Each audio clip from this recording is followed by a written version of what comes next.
Good afternoon. उम्मीद करता हूँ सब अच्छे होगे, घर पे होगे, सुरक्षित होगे। गाइज आज ये वीडियो तुम लोगों के लिए काफ़ी ज़्यादा हेल्पफुल होगी, क्योंकि आज हम इस वीडियो में बात करेंगे कि एलयू में अगर एडमिशन ले रहे हो आप, तो आपके पास कौन कौन सा डॉक्यूमेंट होना चाहिए, कौन कौन सा डॉक्यूमेंट तैयार कराना है। सबसे ज़रूरी बात इस बात की है कि एलयू 2021 का इनकम सर्टिफिकेट मांगता है। तो देर किस बात की। देखो आज हम जो डिस्कशन करेंगे, सबसे पहले तुम्हारे इनकम सर्टिफिकेट की बात करेंगे।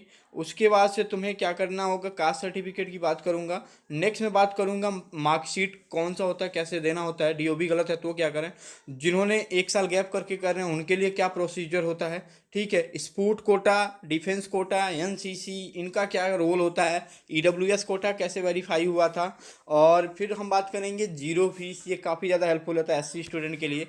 और नेक्स्ट बात करेंगे हम स्कॉलरशिप एलयू में कितनी मिलती है और कैसे फ्री में पूरी पढ़ाई कर ली जाती है, ये सब बात करेंगे। तो किस देर किस बात की शुरू करते हैं।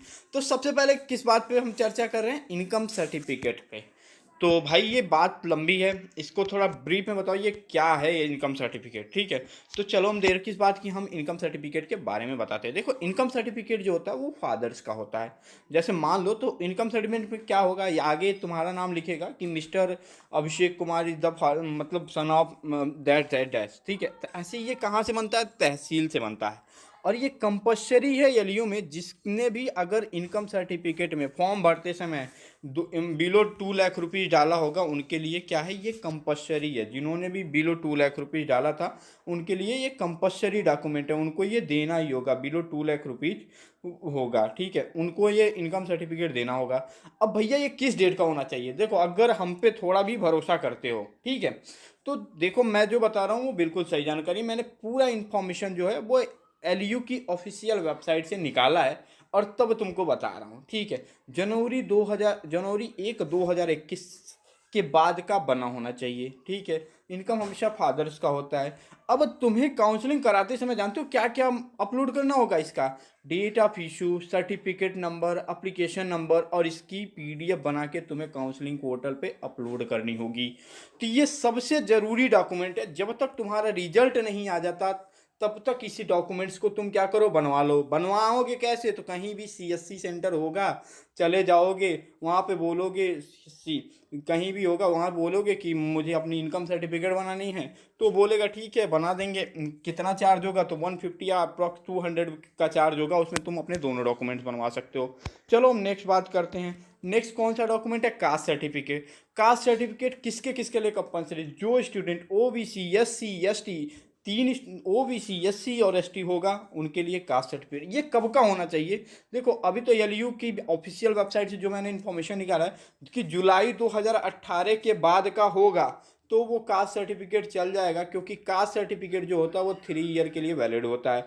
भैया नहीं है अभी मेरे पास तो क्या करूँ, तो भाई सीएससी सेंटर विजिट कर लो, वहाँ पे तुम्हारा ये बन जाएगा। ठीक है, क्योंकि ये एलयू में अपलोड करना ज़रूरी होता है, जनरल के लिए ज़रूरी नहीं होता है, जनरल के लिए कास्ट सर्टिफिकेट नहीं बनता है। और इसका काउंसलिंग पोर्टल पे तुमको पीडीएफ बना के अपलोड करना ही पड़ेगा। ठीक है, तो देर किस बात की यार, वीडियो पे बने हो तो वीडियो तो लाइक करो।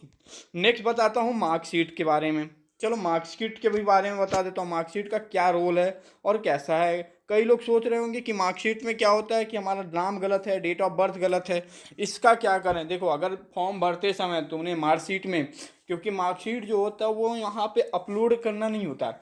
मार्कशीट का प्रॉब्लम क्या होता है कि तुम्हारा जब एडमिशन एलयू में फाइनलाइज हो जाता है, काउंसलिंग पोर्टल से जब तुम्हारा अलॉटमेंट निकल के आ जाता है, तो तुम्हें 7 दिन का डेट दिया जाता है कि तुम जाके यूनिवर्सिटी में अपने सारे डॉक्यूमेंट वेरीफाई कराना होगा। तो भैया डीओबी गलत होगा तो उसको अगर सही हो पाएगा तो सही करा लेना, नहीं तो फिर आगे का प्रोसेस क्या होगा वो उस पर मैं तुम लोगों से चर्चा कर लूँगा, या हमें मेल कर देना, मेल थंबनेल के ऑप्शन में ही दिखाता, मैं तुम्हें और सोल्यूशन बता दूंगा। या आधार पे जो डेट होगा या मार्कशीट सर्टिफिकेट का क्या होगा, तो इस पर मैं बात कर लूँ। लेकिन ये मार्कशीट तुम्हारे पास अवेलेबल होना चाहिए 10th 12th का और डीओबी का। ये कब जरूरी है, देखो अभी तो तुम्हारा इंटरनेट कॉपी से तुम्हारी काउंसलिंग हो जाएगी, लेकिन जब तुम्हारा फाइनल एडमिशन हो जाएगा तो यूनिवर्सिटी में जब जाओगे तो मार्कशीट की फोटो कॉपी और ओरिजिनल कॉपी दोनों मांगी जाती है तुम्हारे डिपार्टमेंट में वेरीफाई करने के लिए, तो वो तुमसे वेरीफाई करेंगे मार्कशीट को। ठीक है, नेक्स्ट बात करते हैं अब जिनके गैप हैं वो क्या करें। ठीक है, सबसे बड़ा प्रॉब्लम उनके लिए होता है जिन्होंने की गैप है। तो गैप वाले परेशान ना हो, या यार भाई कोई गलती किया होगा या एंट्रेंस नहीं निकला होगा या कुछ होगा तभी तो आप नहीं 1 साल दे पाए, तो अब उनके लिए क्या करना होगा भैया। गैप के लिए देखो ये जनरली लागू होता है यूजी लेवल पे, ठीक है। 12th पास किया, 1 साल घर बैठ गया, कहीं एडमिशन नहीं लिया या एडमिशन लिया छोड़ रहे हैं, तो उस स्थिति में तुमको अपने नियरेस्ट तहसील पे विजिट करना, वहाँ से बनवा लेना। ये क्या काउंसलिंग पोर्टल पे अपलोड अपलोड होता है? नहीं, ये अपलोड नहीं होता है, लेकिन तुमको ये लेके आना होता है लखनऊ विश्वविद्यालय में। जब तुम्हारा एडमिशन हो जाएगा तभी तुम्हें लेके आना होगा। गैप सर्टिफिकेट के बारे में बता दिया। नेक्स्ट बता दिया तुम्हें स्पोर्ट कोटा, डिफेंस कोटा और एनसीसी। भाई इन लोग ध्यान से सुन लीजिए, आप लोग जब काउंसलिंग कराएंगे तो वहाँ पे आप जो भी कोटा लगाए हैं वहाँ पे आपको अपलोड करने के लिए कहा जाएगा। रिजल्ट के टाइम आपने वेरीफाई तो कराया होगा। स्पोर्ट कोटा वाले तो अपना स्पोर्ट सर्टिफिकेट लेके गए थे, एनसीसी वाले अपना सर्टिफिकेट लेके गए थे। अगर इन्होंने रिजल्ट के टाइम ये दोनों ने नहीं दिया, डिफेंस का तो मान लो चल जाएगा, डिफेंस का क्योंकि वो अपलोड होता है वहाँ से डायरेक्ट मिल जाता है। और स्पोर्ट कोटा और एनसीसी वालों ने यदि वेरीफाई कराया होगा, एग्जाम के दिन ही ये वेरीफाई होता है। अगर वेरीफाई कराया होगा तो ही इसका बेनिफिट मिलेगा। हाँ, इसे कंपलसरी अपलोड करना होता है। और ये किसके द्वारा इशू किया जाता है? जैसे तुम्हारे किसी के पापा स्टेट में जॉब करते हैं तो किसी के सेंट्रल में होते हैं, और या तो ये सेंट्रल का होता है, ठीक है। तो इसका अपलोड करना जरूरी होगा, तभी आपको बेनिफिट का लाभ मिलेगा, तभी आपका एडमिशन होगा। अगर आपने डाला है, नहीं डाला है तो फिर सोचेंगे कि नहीं अपलोड करेंगे तो फिर एडमिशन भी मिलना मुश्किल हो जाएगा, ठीक है। स्पोर्ट कोटा वाले सुन लो ध्यान से, तो आप भी लोग सुन लो। अब क्या करें, ईडब्ल्यूएस वालों का वेरिफिकेशन ऑलरेडी हो चुका है यूनिवर्सिटी में, क्योंकि वो लोग अपलोड किए थे, उनका डॉक्यूमेंट जमा हुआ था, उनसे सिग्नेचर कराया गया था कि नहीं, लेकिन डॉक्यूमेंट जमा किया गया था तो देखा गया था, ठीक है। फिर ईडब्ल्यूएस का जो सर्टिफिकेट होगा वो तुम्हें काउंसलिंग पोर्टल पे भी अपलोड करना होगा। इस बात का ध्यान रखना, अगर पुराना है तो नया बनवा लेना, ठीक है। नेक्स्ट बात करते हैं आप से जीरो फीस का। देखो ये एससी स्टूडेंट के लिए काफ़ी अच्छी बेनिफिट है, लेकिन इसका एक डीमेरिट भी है, मैं बता दे रहा हूँ। पहले तुम्हें एडमिशन यहाँ पे मिल जाएगा लखनऊ विश्वविद्यालय में, तुम बहुत खुश हो जाओगे कि भैया मुझे एडमिशन मिल गया मात्र 1100 में। लेकिन बाबू ध्यान रखना एक बात, तुम्हारा जब कोर्स कंप्लीट होगा, दोनों सेमेस्टर पूरा कर लोगे, 1 साल पढ़ाई कर लोगे, 1 साल पढ़ाई करने के बाद तुम्हें क्या करना होगा, ये पेमेंट करना होगा तुम्हें, इसका पेमेंट करना होगा। तो पहले क्या होगा, जीरो फीस पर तुम्हें एडमिशन मिल जाएगा। जीरो फीस एडमिशन किसको मिलता है भैया? तो एडमिशन केवल एससी स्टूडेंट के लिए होता है, जिनके पापा की इनकम 2 लाख से कम होती है। और ये एलयू में लगभग जितने भी एससी स्टूडेंट हैं, 90% एससी स्टूडेंटों का क्या होता है, स्कॉलरशिप आ ही जाता है। अगर चैनल पे नए हो और चैनल वीडियो देख रहे हो तो वीडियो को लाइक और सब्सक्राइब जरूर कर लेना, क्योंकि स्कॉलरशिप की भी हर अपडेट हम लोग देते हैं, ठीक है।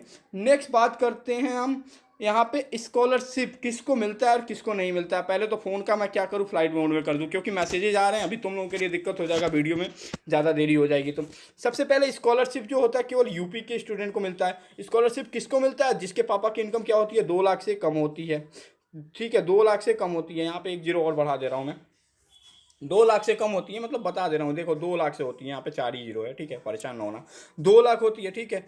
और स्कॉलरशिप कितना मिलता है भैया, ये बता दिए। देखो स्कॉलरशिप में तुम्हें क्या मिलता है, कॉलेज की जितनी भी फीस जमा किए रहोगे, टोटल फीस मिल जाएगी, प्लस सरकार का 3,000 रुपये मिल जाएगा, ठीक है। जैसे हम लोगों का क्या था, मैंने आज तक कभी यूनिवर्सिटी में एक भी रुपया फीस जितना जमा किया उतना सब रिफंड लिया था। तो मैंने देखा कि मुझे खुद प्रॉफिट हुआ है, मतलब जितना फीस मैं कॉलेज में जमा किया था वो पूरा मेरा रिफंड आ गया था, क्योंकि मेरे फादर की इनकम जो थी बिलो 2 लाख रुपीज़ थी। भैया ये जानकारी बहुत ज़रूरी है, ये सब तक शेयर कर देना, तभी तुम्हारा कल्याण होगा, क्योंकि जब तक दूसरे का भला नहीं करोगे तब तक कोई भी भला तुम्हारा नहीं करेगा। बाकी किसी दिन कोई भी प्रॉब्लम हो किसी बात की तो हमें मेल करना ना भूलना, हम मेल पे ज़रूर रिप्लाई देते हैं। तो मेरा मेल आईडी ज़रूर नोट कर लो, help@luupdate.com। हर चीज़ का स्मार्ट सोल्यूशन बस एक ही है कि मतलब जो होने वाला होता है, कुछ भी हो, कोई भी प्रॉब्लम हो, डॉक्यूमेंट से रिलेटेड, फीस से रिलेटेड, या कुछ भी तुम्हें पूछना हो तो हमें मेल करके पूछो, हम जरूर तुम्हारा रिप्लाई करेंगे मेल पे, ठीक है। उम्मीद करता हूँ ये वीडियो पसंद आया होगा, तो वीडियो को लाइक जरूर कर देना, चैनल पे नया सब्सक्राइब जरूर कर देना, और थोड़ी सी भी अगर कुछ समझते हो तो वीडियो को अपने दोस्तों तक शेयर जरूर कर देना कि उनके लिए भी बेनिफिशियल हो जाए। Thank you so much. आगे की जो भी अपडेट होगी वो मैं आप तुम्हें देता रहूँगा। Bye bye.